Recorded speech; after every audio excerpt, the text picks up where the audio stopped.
100% synthé, Martin Moulier.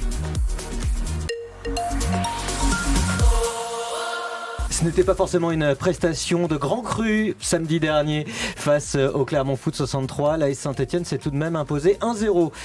Pour cette 19e journée de Ligue 2, troisième marche du championnat que retrouvent nos Verts. On débriefe ensemble cette prestation dans 100% synthé avec à mes côtés Jérémy Marellier. Salut Jérémy. Salut Martin, salut à tous. Joris Sabier également du site Envers et contre tous. Bonsoir Martin, bonsoir à toutes et à tous. Salut Joris, salut également à Rodolphe qui fait son grand retour. Bonsoir Martin, bonsoir à toutes et à tous. Tout va bien Rodolphe? Toujours quand je fais ce micro. Ouais, allez. On l'a déjà entendu ça. On va analyser cette rencontre ensemble sur YouTube et à la radio. Ici Saint-Etienne-Loire, pour le moins sans éclat cette rencontre. Efficace tout de même en termes comptables. Alors ce deuxième clean sheet d'affilée, est-ce que lui il est en trompe-l'œil? Ce sera l'objet de notre débat. Stassin hué, les tops, les flops, les autres équipes stéphanoises U18 féminines, réserve. Bienvenue dans 100% synthé. Ici Saint-Etienne-Loire, 100% synthé. Allez, à vous qui n'avez pas forcément vécu la rencontre avec ici Saint-Etienne, on vous en propose bien sûr un petit résumé tout d'abord. 100% synthé, le match. 19e journée de Ligue 2, premier match à domicile de 2026 en championnat. Samedi, les Verts doivent gagner purement et simplement pour deux raisons. La première, tout simplement pour mettre un terme à une série, la pire série de la saison, 4 matchs sans victoire pour l'AS Saint-Etienne. La deuxième, quitter cette 6e place assez embarrassante après les bons résultats du Mans et de Dunkerque pour les premiers matchs de cette 19e journée de Ligue 2. Et bien sûr pour remonter à la 3e place. Double objectif donc avec les retours d'Augustine Boakillé, Mahmoud Jaber, Chico Lamba face à une équipe clermontoise privée de beaucoup de ses joueurs cadres. Et pourtant pendant la première mi-temps, les Auvergnats font jeu égal avec les Verts. Attention pour Enzo Cantero, là c'est un 3 contre 3 dans la surface de réparation. Le centre pour Ilan Fakili qui rate l'immanquable. Heureusement pour Saint-Etienne. Ilan Fakili tout seul au point de pénalty à la 31e. Clermont nous fait peur, mais la SS n'est pas en reste. Kevin Pedro qui a réussi à prendre l'espace côté droit, le centre dans la surface pour la frappe. Oh, l'arrêt de Théo Guivarch. L'arrêt de Théo Guivarch sur sa ligne. Oh, c'était l'occasion d'ouvrir le score là au terme d'un cafouillage. Ouais, cafouillage, mais c'est quand même la plus grosse occasion des Verts dans les arrêts de jeu de la première mi-temps. Très beau centre de Pedro. Mouefek puis Stassin à la récupération. Une mi-temps qui reste quand même malgré tout assez décevante pour les Verts. Pas de but, des situations de danger qui se multiplient. Un Boaki peut-être pas assez en vue également, mais ça tombe bien pendant la seconde période.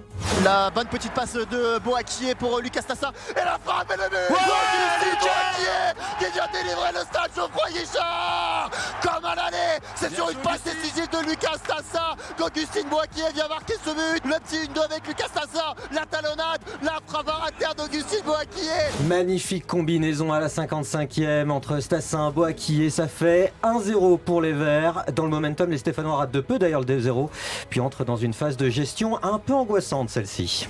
Prise de balle de Ilan Fakili, la frappe contrée par Gauthier Larsonneur, c'est pas fini, la frappe de Enzo Cantero cette fois. À nouveau le bon arrêt de Gauthier Larsonneur, mais que c'était dangereux sur cette perte de balle de l'AS Saint-Etienne. Et attention, c'est pas fini, Enzo Cantero pour Axel Comblan, la frappe et le nouvel arrêt de Gauthier Larsonneur qui tente en deux temps de se saisir de ce ballon, mais finalement ça va filer directement en corner. Triple arrêt de Larsonneur, ça se finit bien, heureusement. À noter la belle entrée de Paul Aymar à la 88e, un petit classique à la 88e pour Eric Orneland. Paul Aymar qui a failli mettre le deuxième dans les arrêts de jeu. Il n'y a pas la manière, clairement. 1-0, c'est pas le match de l'année, mais on se souviendra peut-être de ces 3 points. Messieurs, effectivement, un match sans éclat, c'est le moins qu'on puisse dire. Joris, vous qui étiez dans la tribune des commentaires à Geoffroy Guichard, vous avez vu la même chose que nous à l'écran? Ouais, un match poussif de la Saint-Etienne, ça a été long à se dessiner, mais après, surtout 2 jours après, on retient quand même l'essentiel que les Verts aient pu renouer avec la victoire et prendre ces 3 points, parce qu'ils étaient vraiment très importants à la vue des autres résultats en Ligue 2, parce qu'on a cité les résultats de Dunkerque et du Mans. Il y a aussi 3 qui a battu Reims, donc qui prenaient le large, le Red Star qui allait s'imposer à Grenoble, donc il fallait à tout prix gagner. Donc je préfère voir un match comme ça que des matchs qu'on a pu voir par le passé où les Verts sont ultra dominateurs et finalement ne prennent pas les 3 points. Finalement, la manière sur ce match-là, il était tellement important d'un point de vue comptable que la manière passait vraiment en secondaire. On voulait que les Verts gagnent. Après, c'est vrai que si on regarde un petit peu plus ce match en détail, il n'est pas forcément rassurant ce match-là parce que les Verts n'ont pas marché sur leur adversaire, loin de là, qui aurait mérité, je pense, de prendre un point à Geoffroy Guichard. Donc il va falloir encore pas mal travailler, mais il y a quand même cette satisfaction de retrouver la victoire avant un match qui sera de nouveau capital face à Reims ce week-end. Effectivement, face à Reims, vous le suivrez bien sûr avec nous. La radio, ici Saint-Etienne. Alors Jérémy, vous serez aux commentaires, me semble-t-il. Il vous semble bien, oui. Oui. Et ce match que vous n'avez pas suivi. On n'a pas le droit de prendre un jour de repos, de congé dans ce monde-là. En plus, il faudrait, parce que franchement, vous êtes en repos, les Verts gagnent. Que demande le peuple, hein, ça veut dire qu'on va perdre face à Reims. Envoyez Rodolphe Faras. Oui, la semaine dernière, pour un match amical, je me suis fait tailler d'entrée d'émission et là, j'ai même pas le temps d'ouvrir la bouche. Non, pas du tout. On me tombe dessus. Mais voilà, vous êtes content ? Oui, parce que j'ai passé une très belle soirée samedi. Je ne travaillais pas, effectivement, maintenant tout le monde le sait. Je ne travaillais pas, je m'étais commandé une petite pizza pour regarder le match. La pizza était très bonne, voilà. Pas le match. Une calzone. Carbonara, d'ailleurs, la calzone. Très bien, mais écoutez, vous m'envoyez ravi. Pour ce qui est du match sur le terrain ? Pour ce qui est du match, moins bon, forcément, moins bon qu'une calzone carbonara. Non, mais Joris a tout résumé.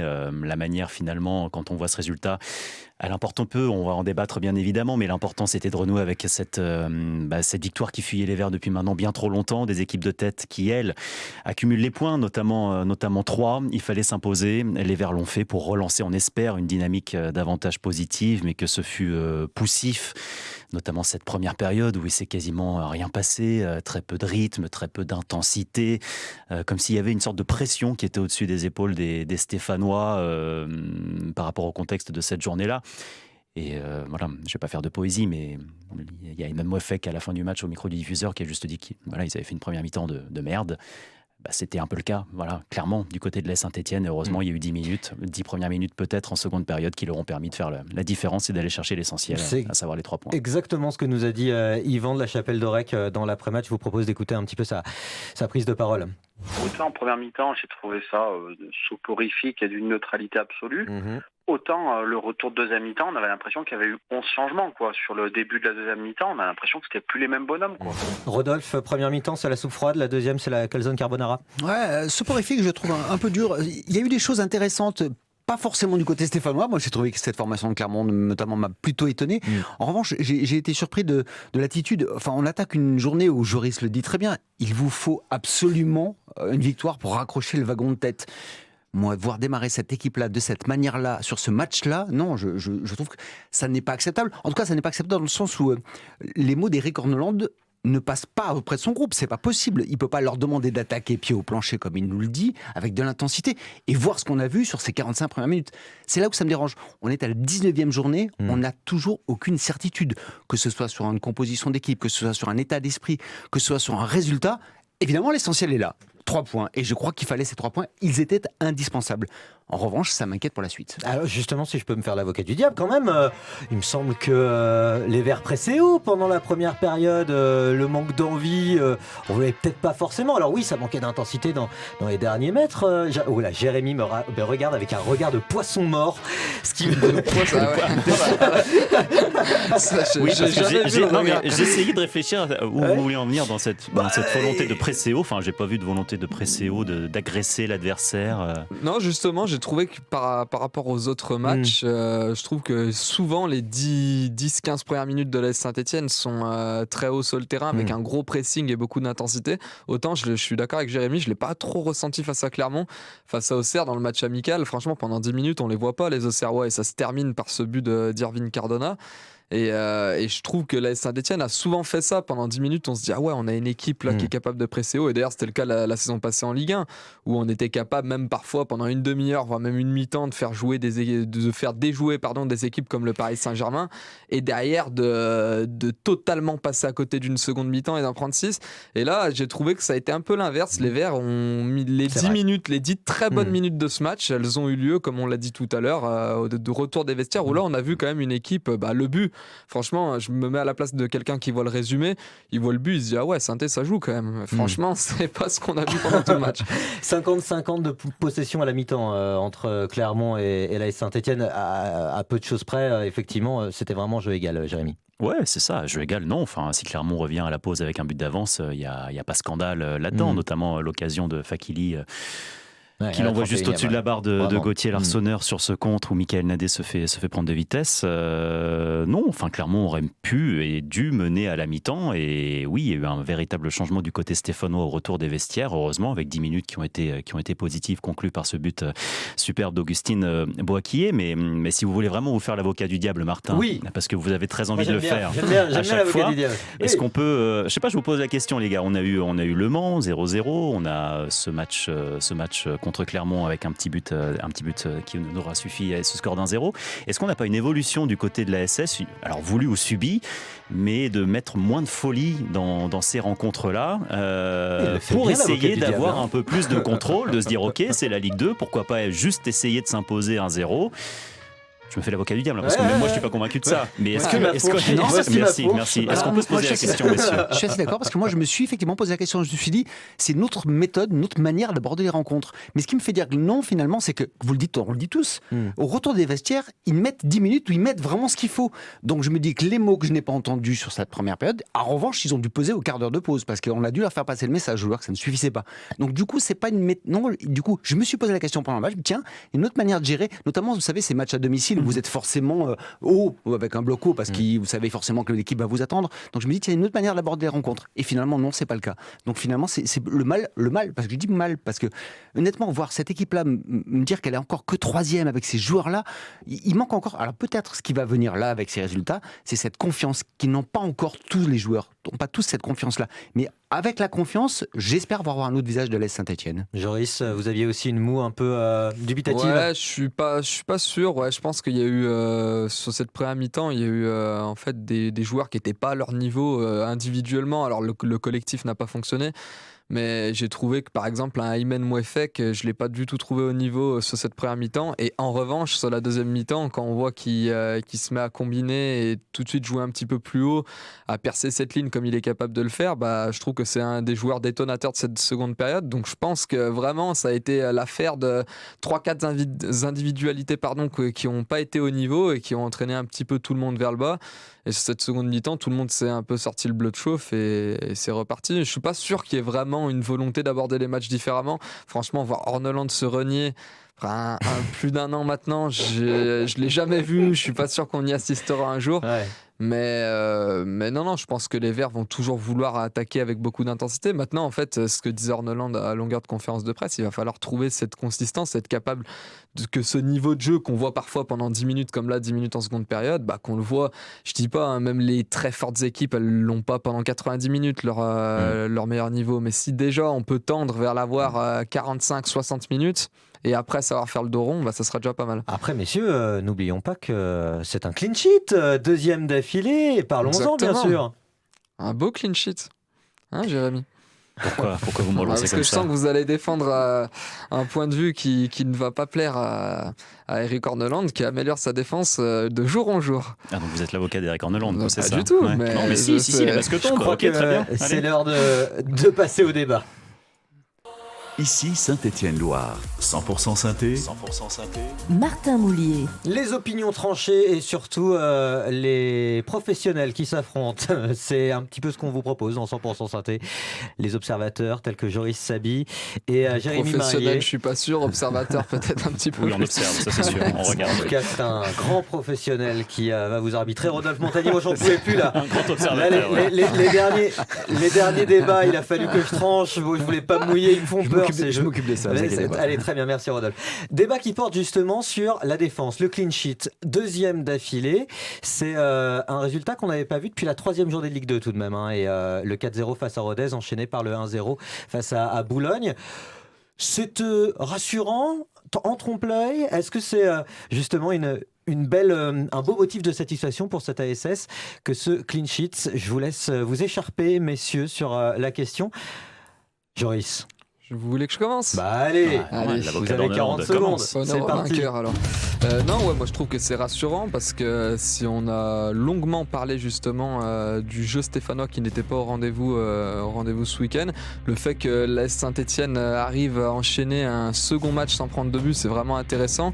Et il y a 2 points pour moi qui me rassurent vraiment dans cette défense stéphanoise, c'est le retour de Chico Lamba que j'ai pas trouvé à son meilleur niveau ce week-end, mais qui quand même rassure cette défense, et le niveau d'un jeune comme Kevin Pedro qui, en l'absence de Maxime Bernauer, nous montre qu'on a une vraie alternative à Joao Ferreira, que ce soit sur le poste de latéral droit, ou même une alternative qu'on peut voir dans l'axe. Donc ça, c'est vraiment bon. Ça montre qu'aussi la formation stéphanoise marche, et je pense que la défense en seconde partie de saison va être bien meilleure que celle de la première partie de saison.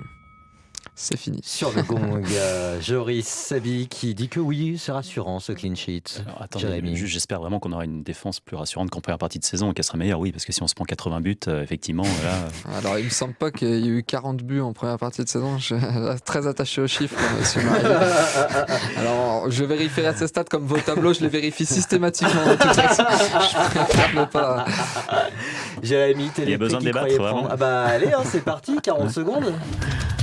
Si Joris Sabi dort sur ses 2 oreilles depuis ce deuxième clean sheet contre Clermont, franchement, qu'il aille consulter un ORL en urgence, quoi. Je suis très très inquiet pour lui. Comment voulez-vous être rassuré après ce clean sheet en total trompe-l'œil ? Merci aux Clermontois pour leur maladresse en première période, sans quoi on aurait encaissé un but assez rapidement. Alors oui, le retour de Chico Lamba, je suis d'accord, c'est rassurant, il n'a pas fait le match de l'année, mais ça peut insuffler une dynamique positive pour la suite. Mais on continue d'avoir aucune certitude sur les côtés, notamment Ben Holt.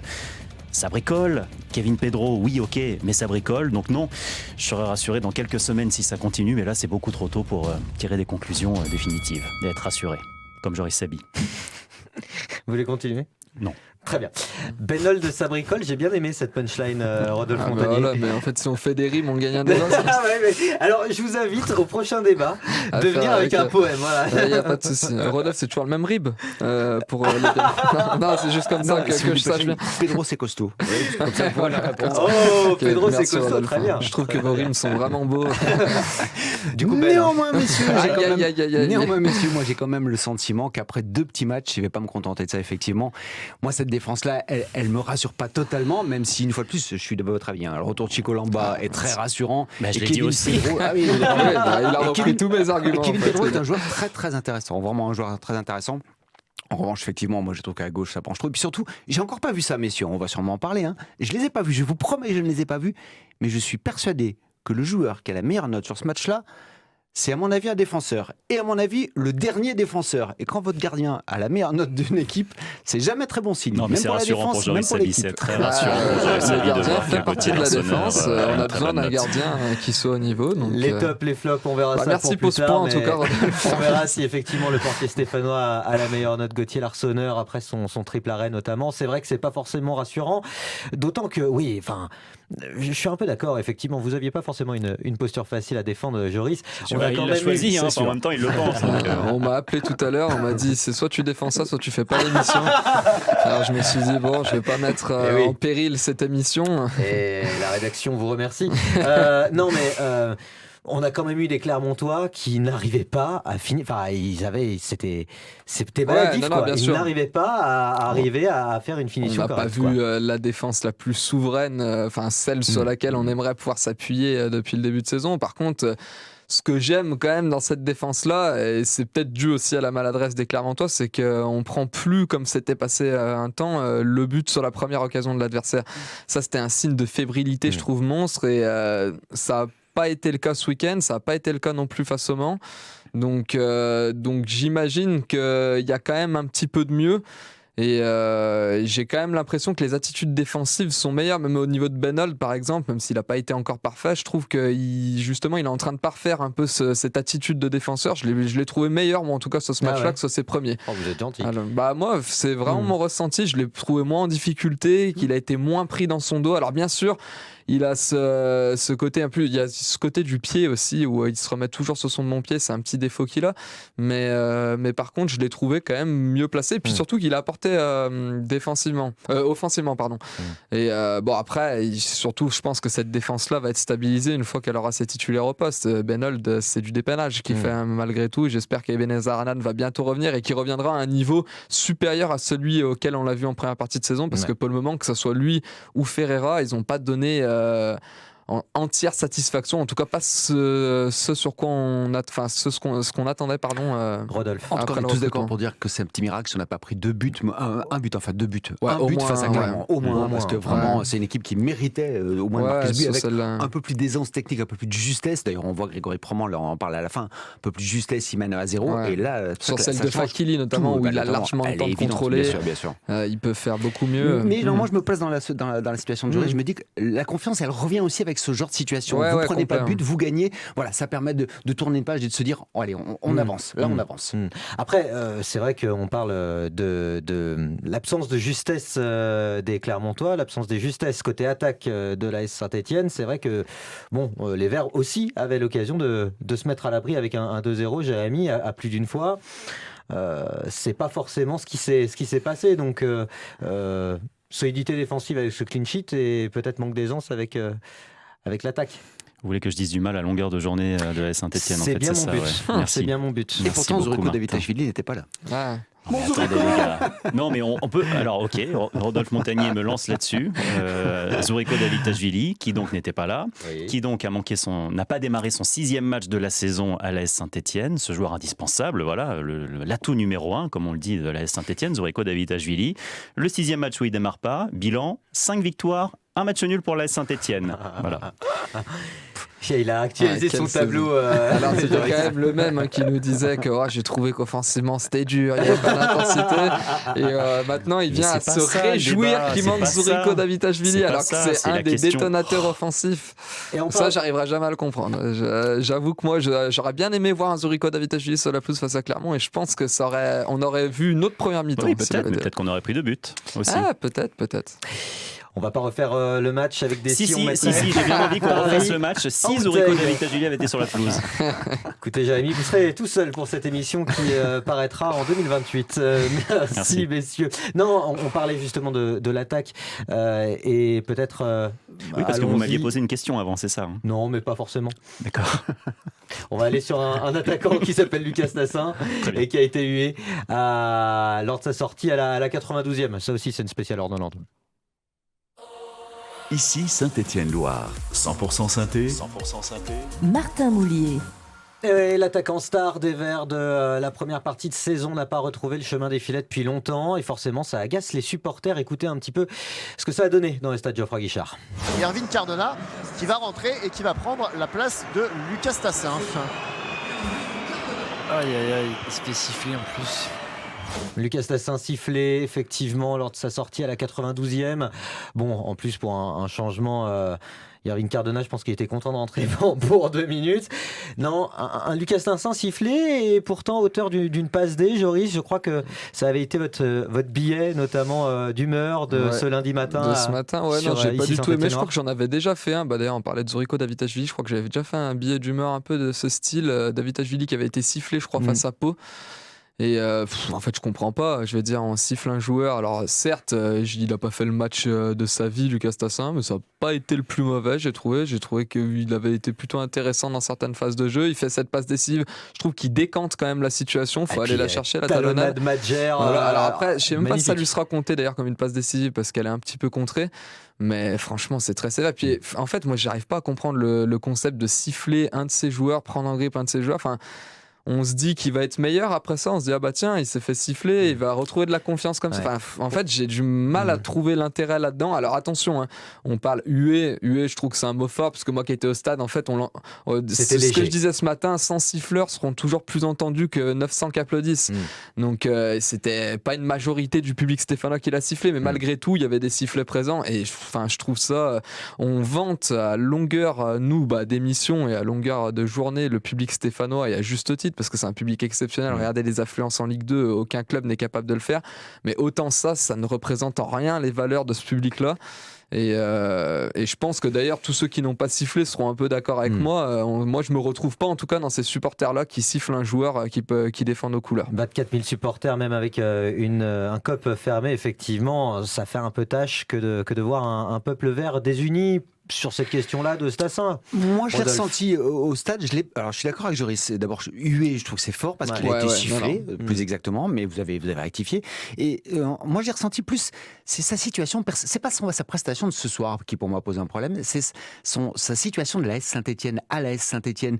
Ses velléités de départ, c'est je m'en vais, je vais partir, je vais aller plus loin. Voilà. C'est plus ça qu'il est en train de payer aujourd'hui. C'est cette image-là qui porte sur son dos. C'est pas tellement sa prestation. Ouais, alors après, je suis d'accord, mais du coup, le souci, c'est qu'il n'y a pas du tout de cohérence. Je me souviens, le premier match de Stassin, il rentre contre Grenoble, je crois, Geoffroy Guichard, il reçoit une ovation, mais exceptionnelle, contre Grenoble, alors que cet été, il avait clairement affiché ses envies de départ.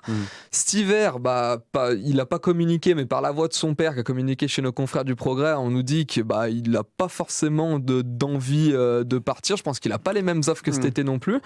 Et c'est à ce moment-là qu'il est sifflé. Alors bien sûr, cet été, il sort d'une seconde partie de saison exceptionnelle en Ligue 1, ses prestations étaient tout, il n'y a pas de souci. Mais du coup, à ce moment-là, au moment où si on voulait le siffler parce qu'il voulait partir, sifflons-le cet été. Et moi, j'aurais pas été pour non plus du tout. Je trouvais ça même très bien d'accueillir justement un joueur qui était peut-être un peu en instance de départ, qui revient, l'accueillir par des applaudissements, une ovation. Là, je me mets à la place du joueur. Ah ouais, bon, j'ai peut-être envie de jouer en Ligue 1, mais il y a quand même un public exceptionnel. Je vais rester, je vais les faire remonter. Là, franchement, je me mets à la place de Stassin, qui est déjà un petit peu dans un creux au niveau statistique. Je sais pas si j'ai envie de me défoncer pour ce maillot là, quoi. Donc je trouve ça contre-productif. Vous voulez ajouter? Oui, je disais simplement, voilà, moi c'est plus cette situation, je l'ai ressenti comme ça. Et puis après, je me mets aussi à la place du spectateur que j'ai été ce soir-là. Ce joueur-là, sa prestation-là n'est pas suffisante. Donc il faut aussi accepter de temps en temps. Vous êtes applaudi et vous le dites. Bien sûr. Portez au nu quand vous marquez. Il faut accepter aussi quand vous faites une prestation un peu en deçà, vous soyez aussi un peu sifflé. Et une fois de plus, vous connaissez les supporters comme moi. Si demain il va marquer 1 ou 2 buts à Reims et qu'il nous ramène les 3 points, demain il sera adulé et porté par tout le stade. Alors voilà, il faut relativiser. Oui, mais ça va faire 4 mois qu'on l'attend maintenant, ce but aussi de Lucas Stassin. Et la situation, elle a changé par rapport à ce match de Grenoble qu'évoquait Joris. Ça fait 4 mois que Lucas Stassin est muet désormais. Et je trouve que dans ces quelques sifflets, il y a peut-être quelque chose qui symbolise la déception que peuvent ressentir les supporters par rapport aux dernières prestations de l'AS Saint-Etienne.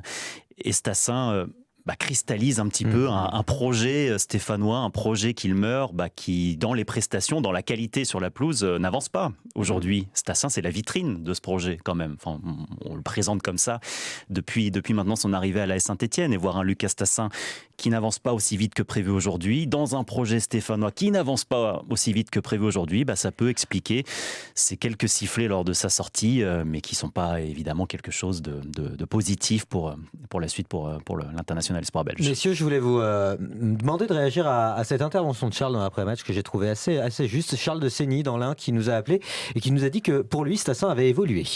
Au début de saison, on était même à se poser la question, est-ce que finalement c'est pas en Ligue 1 ce serait un super joueur, mais s'il est fait pour jouer en Ligue 2 dans des matchs un peu plus fermés, où on le verrait moins prendre la lumière et puis se mettre plus au service du collectif, et ce soir il nous a apporté un début de réponse et très intéressant, je trouve. Très intéressant finalement pour Charles. Je suis d'accord. Alors je sais que c'est pas l'avis d'une grande majorité. Moi je le trouve très intéressant dans son jeu de haut but. Il décroche beaucoup plus qu'il ne le faisait en Ligue 1 et je trouve qu'il résiste beaucoup plus au duel. Avant, il volait beaucoup. D'ailleurs, moi, c'est ce que je lui reprochais beaucoup sur ses 6 premiers mois à la SS, c'est que c'était un joueur au duel, il explosait. Un peu trop Ligue 1 finalement. D'ailleurs, c'est ce que je disais. Moi, cet été, je défendais absolument cette position que s'il fallait en garder un des deux, il fallait à tout prix garder Zuriko Davitashvili, qui lui connaissait ce championnat de Ligue 2 et qui ferait beaucoup plus de différence, et que Stassin éprouverait plus de difficultés. Et je trouve qu'il est en train d'évoluer dans son jeu et qu'il apporte. Alors, bien sûr, un attaquant, on attend qu'il marque. Et il faudra qu'il marque. S'il reste bloqué à 4 buts à la fin de la saison, je serais le premier à dire qu'il a raté sa saison, Lucas Stassin. Mais je trouve qu'il est en train d'évoluer et qu'il est, encore une fois, on va dire, mais il n'est pas invisible. Moi, je trouve qu'il a apporté dans ses décrochages et le jeu, en fait, le foot, c'est pas que marquer des buts, c'est pas que de la statistique. Et notamment pour les attaquants, je trouve que ça cristallise beaucoup. Et il faut pas non plus que regarder les lignes statistiques, et je trouve pas que son match soit dégueulasse ce week-end, encore une fois. Joris, je crois que c'est le 3e lundi de suite que vous nous dites que Lucas Tassin n'est pas invisible. Ouais, mais c'est la vérité. Il y a comme un symbole. Enfin, les auditeurs qui nous regardent sur YouTube le voient derrière vous, Martin. On a une photo de Tassin et il y a sa tête qui est coupée. On le voit même pas en entier, Lucas Tassin, qui est derrière vous. Enfin voilà, ça veut tout dire. Ça veut tout dire aujourd'hui. Le symbolisme. Mais quand on regarde les stats de Tassin, oui, elles sont pas dégueu contre Clermont, pardon. Il a perdu quasiment aucun duel. Il a réussi également toutes ses passes, même dans la moitié de terrain adverse. Il est très impliqué sur le but de Boakye avec ce qu'on peut considérer comme une passe décisive. Il a une grosse occasion en fin de première période. Mais on en revient à la même question et au même débat. Il suffit peut-être qu'il retrouve une fois le chemin défilé pour que ça parte dans tous les sens après. Mais ce but, on l'attend toujours. Bon, ça laisse Rodolphe perplexe. Non, mais je suis exactement de votre avis. Une fois de plus, qui marque un petit but à Reims, vous voyez. On sera tous au stade de France. Quel que soit le but, en plus, parce qu'on parlait, Jérémy en parlait de cette occasion qui manque contre Clermont, une balle qui revient sur son genou. Je veux dire, le gardien a fait un exploit, il peut pas faire mieux. De toute façon, elle est à bout portant. Je me souviens du but qu'il met contre Amiens, sur l'exploit personnel de David Ashvili. Elle tape le poteau, il est dans les 6 mètres, il a plus qu'à la pousser. Et je suis persuadé qu'après le match contre Amiens, il avait pas fait un match sensationnel. Et on disait tous, mais Tassin, il est là où il faut, et il marque ce but. Et il faut qu'il retrouve ça. Par contre, ce qui est vrai, ça c'est un attaquant de surface. Ça, il faut qu'il retrouve ça. Il le retrouve avec la confiance. Il faut ça complètement. Mais ça, je suis complètement d'accord. C'est pas en sifflant qu'on vole le corps de la confiance. On a eu un grand guévert chez effectivement le portier clermontois en face de l'AS Saint-Etienne. Passons peut-être au top et flop de cette équipe stéphanoise face au Clermont Foot 63. Victoire 1-0 des Verts. Ici Saint-Etienne-Loire, 100% Saint-Etienne. Les tops, les flops de cette 19e journée de Ligue 2 côté vert. Vous avez pu voter sur le site enversetcontretous.fr. Joris Saby. Est-ce que vous feriez pas deviner les notes à Rodolphe Montagnier qui en début d'émission vous avait dit je vais vous les prendre sous les yeux. Moi je suis persuadé que c'est effectivement Gauthier Larseneur qui a eu la meilleure. Alors on peut discuter de pourquoi il l'a eu, mais je suis persuadé que aux yeux des Stéphanois et des supporters, vous vous trompez, comme on est tous, c'est le joueur qui ressort à mon avis. Surtout qu'il a pour le coup, on peut se plaindre parfois des prestations de Gauthier Larseneur à juste titre. Sur ce match-là, il a été décisif. Gauthier Larseneur notamment en seconde période. Tout à fait. Donc ça c'est une certitude et Rodolphe Montagnier voit juste puisque Gauthier Larseneur est le joueur le mieux noté chez les supporters avec 6,6 de moyenne. Donc une très belle note quand même. Ça veut dire qu'il est proche des 7 sur 10 qui reste une belle notation. Juste derrière un joueur qui faisait son grand retour également face au Clermont Foot 63, Joris. Chico Lamba ? Non. Mahmoud Jabber. Parce que c'est pour ça que non, c'est pas Chico Lamba qui a eu la deuxième meilleure note. Non, c'est bien Mahmoud Jabber, 6,3 sur 10. Qui a été très intéressant. Avec un chiffre que j'aimerais avoir, c'est parce que là, pour le coup, je l'ai surveillé à un moment donné, le nombre de kilomètres qu'il a dû. J'aimerais avoir ce chiffre-là. Et puis moi, c'est mon homme du match. Assez impressionnant. Et puis même sur la dernière action, rien qu'à voir l'occasion de Paul Aimar, la course qu'il fait à la 93e minute de jeu. Dès les premières minutes de jeu, il est présent. On le voit courir lui, partout niveau intensité, si le milieu de terrain avait été à ce niveau-là dès le début du match, je pense notamment à Tardieu et Mouefek, on n'aurait pas du tout fait le même match. Les contacts qu'il met. Il est parfois, d'ailleurs, c'est peut-être sa petite limite. Oui, mais c'est sa façon d'être, Mahmoud Jabber, et même en match amical ou en match de préparation. contre. Non, franchement, Pourquoi vous dites avec un accent espagnol ou italien comme ça je trouve que ça lui va mieux.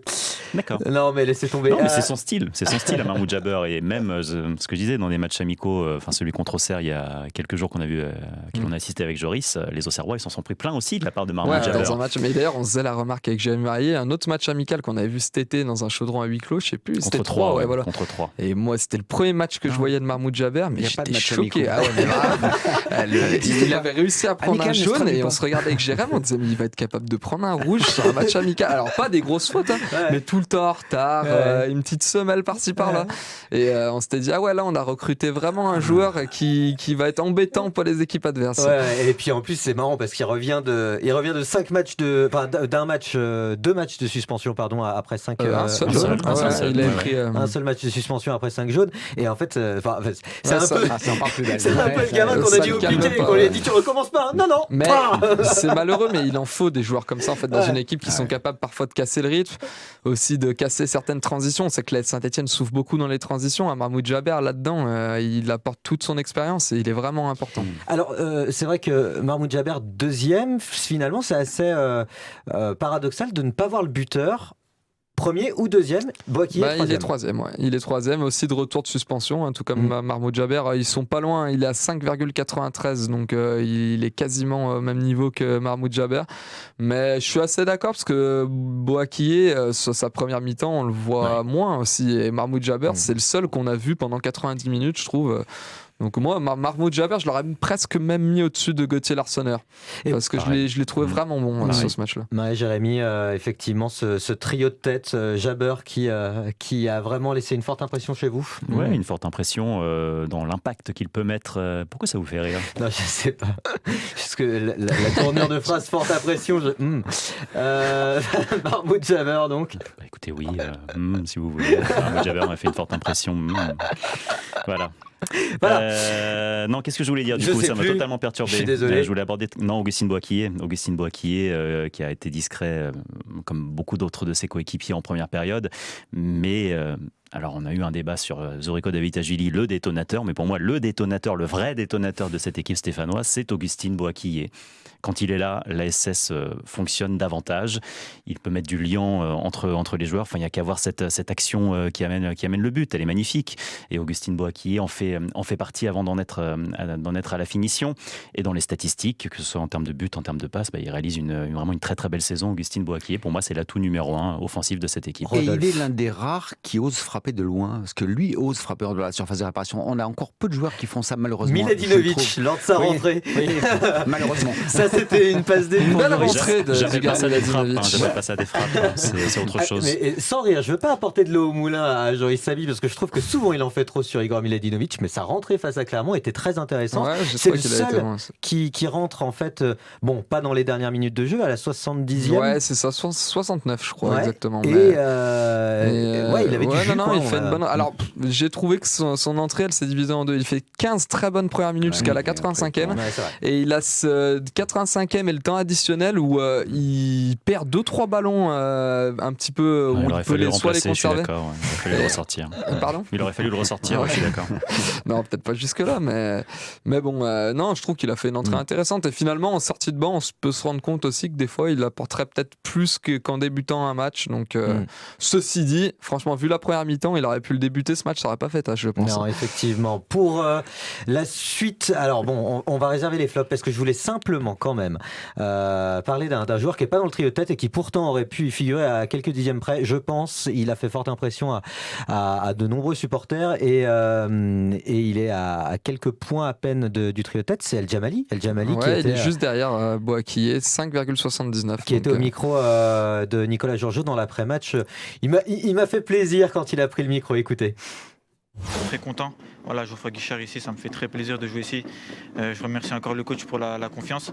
C'est vrai que voilà, ça fait pas mal de matchs que j'essaie d'inscrire mon premier but. Aujourd'hui, j'étais pas si loin. Voilà, je vais continuer à travailler et j'espère que j'en marquerai beaucoup. Et je l'ai trouvé mignon. Ouais. Ça fait vraiment.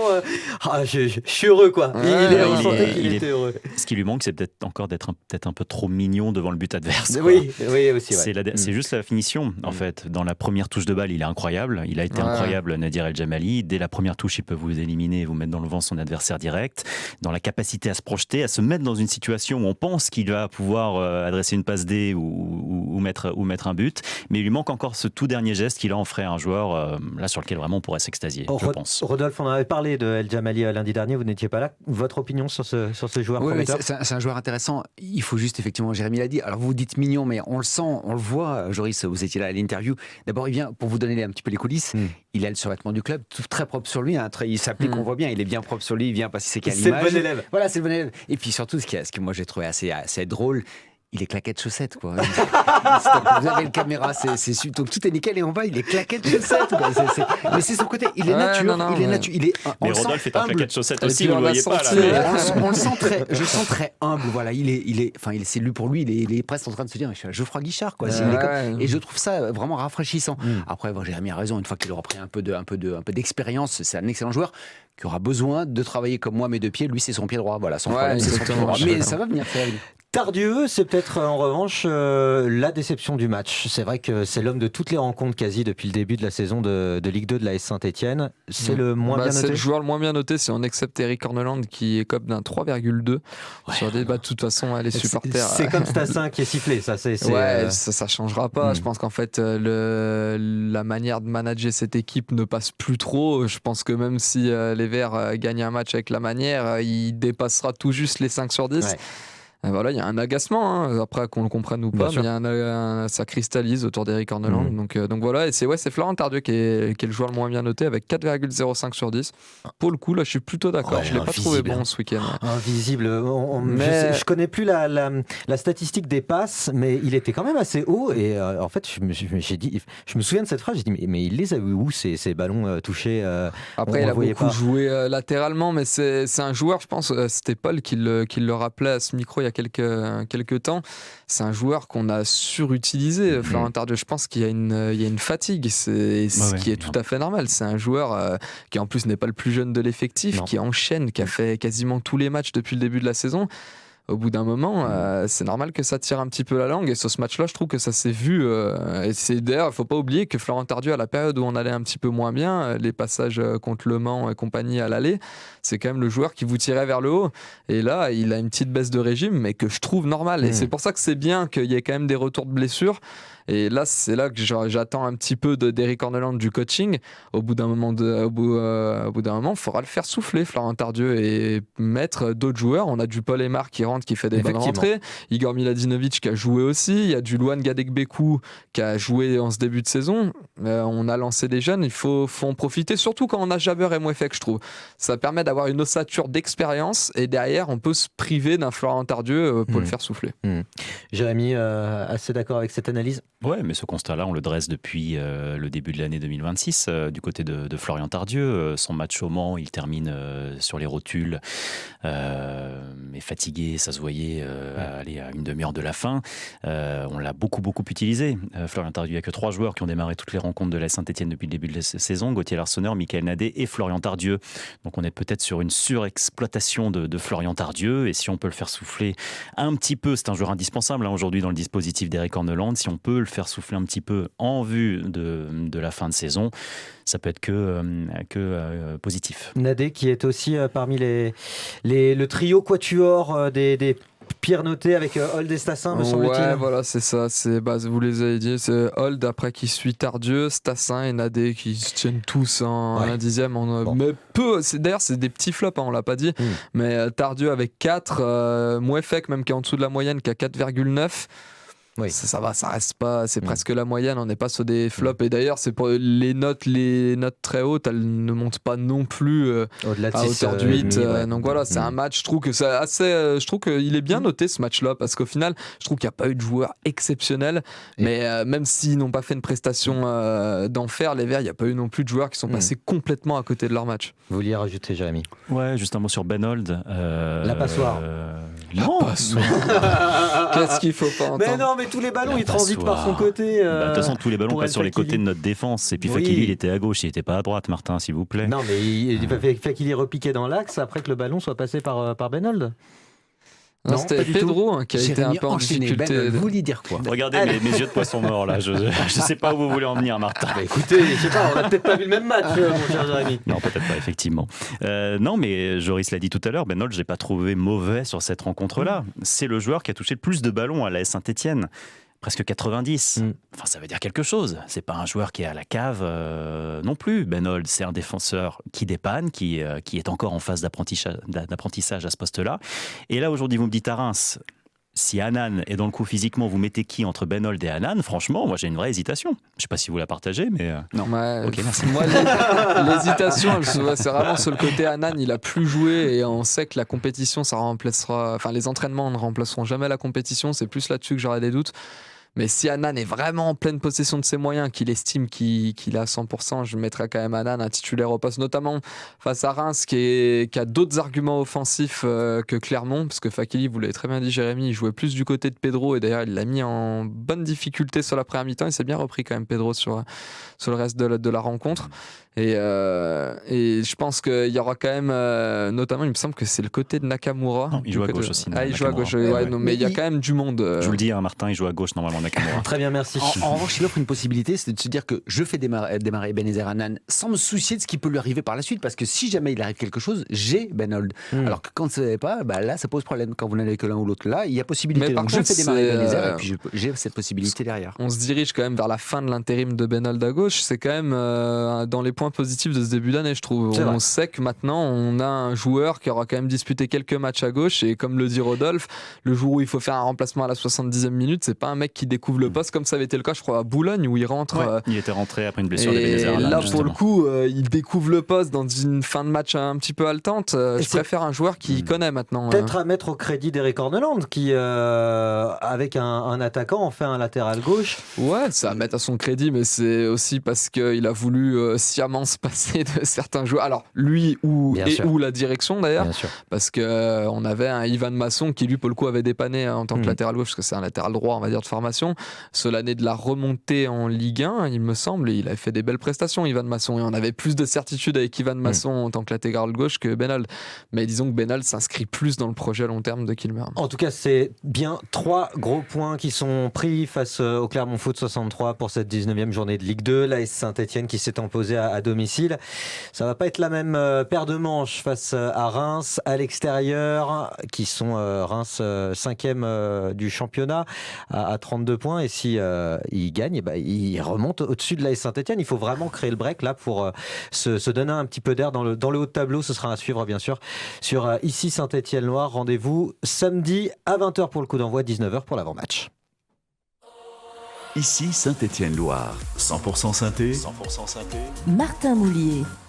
Les Verts ont fait 1-0 face au Clermont Foot 63. On ne peut pas forcément dire de la même chose des autres formations stéphanoises. Les Vertes, les Amazones qui ont perdu face à Nantes. On en a parlé à ce micro. C'était une grosse tête de série Nantes pour les Vertes, mais c'était prenable, Joris. Au classement, elles sont deuxièmes, elles réalisent une saison exceptionnelle. Les Nantaises, on ne les attendait pas du tout à ce niveau-là, on les attendait peut-être même presque pas lutter pour le maintien, mais en tout cas être plus dans la zone de l'AS Saint-Etienne, et c'est pas le cas. Après, sur le terrain, j'ai pas vu une équipe qui a marché sur l'autre, bien au contraire. C'est presque Nantes, tout, c'est presque tout l'inverse du match des hommes face à Clermont. En fait, les Vertes, dans le contenu, ont fait un match plutôt intéressant, mais elles n'ont pas su marquer ce but, et elles en ont concédé un sur une occasion nantaise. Les Nantaises ne se sont pas montrées ultra dangereuses, même s'il y a encore quelques petites failles dans la défense stéphanoise, mais ce qui est surtout dommage sur ce match-là, c'est de ne pas marquer, parce qu'il y a eu vraiment les situations, notamment en fin de match. Et quand on parle de confiance, de choses qui tournent pas, il y a des images qui ne trompent pas, une barre transversale touchée en toute fin de match, un corner où il y a 2 frappes sur la ligne sauvées. Si vous êtes en forme, ça tourne et c'est pour vous. Donc après, c'est quand même de bon augure, parce qu'il y a eu cette victoire à Marseille la semaine passée. Puis là, ce bon contenu, c'est quand même mieux que ce qu'on a vu sur la première partie de saison. Donc je pense que, en tout cas, les Vertes sont en train de reprendre un petit peu confiance. Semaine prochaine face au Havre, Jérémy. Ouais, face au Havre, le 31 janvier, me semble-t-il, ce match face au Havre. Le même jour que Boulogne. Ouais, c'est ça. Le match contre le Havre des féminines aura lieu quelques heures avant, et le match des hommes quelques heures après, ce qui est logique, quelques heures avant, quelques heures après. Voilà. Merci Jérémy. N'hésitez pas à revenir vers moi pour plus de précision. Mais encore une fois, j'ai perdu ce que je voulais dire, c'est n'importe quoi. Non, je disais qu'il y avait du positif, pour rebondir sur ce que disait Joris, il y a du positif à retirer malgré la défaite dans cette rencontre-là pour les Stéphanoises. Contrairement à plusieurs rencontres du début de saison où offensivement c'était le néant, là il y avait quand même une production qui était intéressante dans la façon de trouver Horneman devant en pointe, qui s'est créé beaucoup d'occasions. Horneman, la barre de Sarah Combo aussi à la fin du match, donc il y a de quoi. envisager quelque chose de positif pour la suite et aller chercher le maintien, chose qui paraissait plus que compromis il y a encore quelques semaines. Les Vertes aujourd'hui ont le même nombre de points que Montpellier, que Lens également au classement. Ce qui est paradoxal, c'est qu'avec ce résultat, les Vertes sortent de la zone rouge. Et c'est à la faveur en fait du match nul de Montpellier qui arrangeait pas vraiment les Vertes parce qu'elle recollait, mais en fait du coup vu que c'est au goal average particulier, Saint-Etienne doit forcément devait figurer derrière Lens, mais Montpellier devant Lens, donc je sais pas trop quel micmac. Et du coup on se retrouve en dehors de la zone rouge, mais à égalité de points avec à la fois le RC Lens et Montpellier 8 points, Montpellier avant-dernière 8 points et Saint-Etienne juste devant 8 points. Je crois que c'est un Stéphanois qui fait le classement, me semble-t-il. C'est donc ça. On est leader devant l'OL féminin. En espérant que ce soit un Stéphanois qui fasse aussi le classement pour la réserve, parce qu'il faudrait. Ça serait bien. Ce serait pas mal, parce que la réserve qui s'est inclinée là ce week-end face à Mâcon en déplacement, dommage parce que ça avait bien commencé pour les Verts, un but de Djibril Othman quasiment en entrée, mais après derrière ils ont été renversés les Stéphanois avec un but encaissé en fin de match. Il y a eu des situations en plus de se mettre à l'abri, ça n'a pas été le cas, donc je suis pas encore inquiet pour la réserve, mais elle est quand même sur une série négative. Elle a fait un très très bon début de championnat et elle vient de perdre en plus son capitaine Maïdine Makloufi qui a été transféré à Dunkerque. Donc il va quand même falloir s'intéresser aux jeunes Stéphanois parce que voilà, pour le moment on évolue en National 3 si on veut pas descendre en Régional 1, ce qui a été le cas ces dernières années de plusieurs réserves de clubs professionnels avec la réforme des championnats nationaux et les très nombreuses descentes. Clermont-Ferrand d'ailleurs. Ouais, exactement. Donc ouais, il va falloir quand même assurer le coup, mais je suis pas inquiet parce que je trouve à titre personnel que la poule de National 3 de cette saison pour l'AS Saint-Etienne est plus faible que celle des saisons passées. Les saisons passées, on avait quand même beaucoup d'équipes du Lyonnais, ça jouait beaucoup. Là, c'est des équipes qui jouent un petit peu moins, mais peut-être parfois un petit peu plus roublardes. Donc c'est aussi un championnat qu'il faut appréhender. Dites du mal des autres équipes, Joris Samy. Non, mais en tout cas, moi, je préfère voir des matchs face, par exemple, au Lyonnais ou Lyon-la-Duchère que des équipes comme on voit maintenant, comme Vierzon, que la Saint-Etienne va affronter. Je n'ai pas peur de le dire, Martin, si c'est ça qui vous dérange. Oh la vache, ça y est, t'as voulu voir en vert, ouais, c'est ça. Vierzon, je connais. Parfait, bon, et les U18, alors un bon résultat? Les U19, je vous l'ai dit en plus pendant la pause, Martin, c'est quand même dingue. Les U18, c'est la Gambardella. La liaison d'habitude, c'est ça qui vous a fait peur. Mais moi je me plante tout le temps, voilà, la Gambardella, c'est U18. Ceci dit, il y a U18 qui joue avec U19. Oui, non, mais en plus, U19, pour le coup, dans les centres de formation professionnelle, ça veut tout et rien dire, parce que les U19 stéphanois, ils pourraient jouer un U17. Joris. Donc on joue jeune. Voilà, c'est pour ça d'ailleurs que vous êtes trompé. Voilà, bien évidemment, Joris. Non, les U18, belle performance. Les U18, ouais, voilà, vous me perdez. Les U19, belle performance du côté de Toulouse. Donc les U18 pour le coup venaient de se faire sortir en Coupe Gambardella face à Monaco, avec d'ailleurs quasiment le même groupe, parce que comme on le disait, ça joue jeune du côté de l'AS Saint-Etienne. On veut former des jeunes et là, belle performance du côté de Toulouse. Les Verts étaient menés 2-1 à la pause, ils ont finalement réussi à gagner 4-2 avec encore un but de Matthijs Piskor qu'il faudra suivre quand même parce que c'est un joueur qui claque pion sur pion dans les catégories de jeunes et qui a un profil assez intéressant. C'est le petit Glissage-Lay, ça, c'est ça? Ouais, exactement, ouais. Et profil vraiment intéressant, attaquant un peu renard des surfaces, donc plutôt cool à avoir joué. Et surtout, les U19 qui avaient fait un début de saison pas terrible, se classent désormais 5e. Mehdi qui réalise cette émission, ouais, allez, c'est bon là. Vous parlez depuis combien de temps là? Non, là, il nous reste quoi, une petite demi-heure? On fait quoi, les U13, U12? Merci messieurs d'avoir été à nos côtés donc pour cette émission 100% synthé, débrief de cette rencontre face au Puy Foot 63. On le rappelle, gros morceau cette le semaine. Puy Foot 63. Alors là, celle-là, je l'ai pas. Il l'a déjà fait. Il a glissé sur écoutez, ça y est, et c'est bon, ça la fin de cette émission. À chaque fois, et la fin des émissions, c'est mon point faible à moi. Chaque fois, je le dis début aussi, quoi. j'ai remarqué. Ouais, le début, le milieu. Donc rendez-vous contre qui? Contre le stade de Guingamp? Le stade de Reims. Voilà. Attention à la douche froide au stade de Reims. Excellent. Je vous avais dit que c'était la fin de l'émission. Je l'ai pas, moi non plus. Se rincer. Ah, waouh, ok, d'accord. Ok. Effectivement, Mehdi avait raison, on va rendre. On va rendre en tête. Allez, merci beaucoup, bonne soirée et à bientôt, Rodolphe.